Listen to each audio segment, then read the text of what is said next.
имахте по програмата, кога ви беше доставена кайност, односно дека владата на Република Македонија со Министерството за животна средина ја одвои 25 милиони евра за 15 градови во Македонија, меѓу кои Битола и фондовите, и дека ќе се реализира пречистителна станица, колекторски систем и сепарација на канализацијата. Значи, атмосферска, фекална, одводна и така натаму. Меѓутоа, сето тоа во овој извештај не гледам ништо. Значи, дали е почнато, не е почнато. Оти сепак таа сума 25 милиони евра не е ништо во споредба со она што гледаме дека се прави во град Скопје однос на проектот 2014. Значи, така да, мислам дека овие се капитални работи, што само ги спомнувате во вашите програми, а во извештаите ништо од тоа. Напротив, она што го кажа претходно колегите, гледаме една ситуација одамнешна.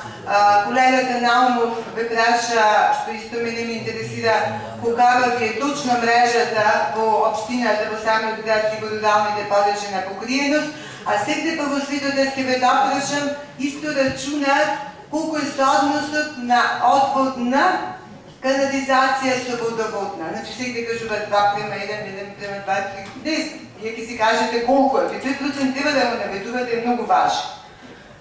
Значи, во однос на таа покриеност. И сметам дека крајно време е дека мора да се почне со колекторски систем, со пречистителни и со сепарација. Замислите, во 21 век не немаме сепаратори на канализационната мрежа. Мислам, нема никаде ни индивидуални колекторски системи на било кој прехранбени обител. Да земем лекара од Битола, што е еден капитален објект, нема собствен колекторски систем. Замислете се и тоа оди во цела канализација. Се наеди, а потоа се разбира каде оди во реципиенти, без пречистителна централна станица, без колекторски систем. Заедно све, химикалиите каде оди. Еве да ги земеме химикали, имаме од сите биохемиски, хемиски лаборатории, од хемиска индустрија, нешто што има, не знам ли што има во град. Од било што.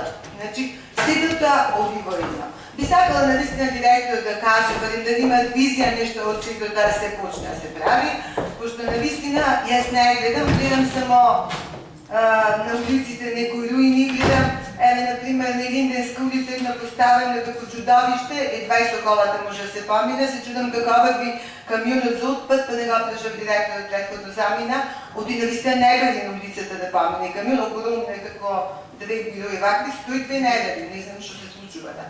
Или една голема дупка огромна, што сите врвиме сигурно дневно на булеварот. Па, уште со тоа некако не можеме да се носиме. Ви благодарам. Ви благодарам. Наташа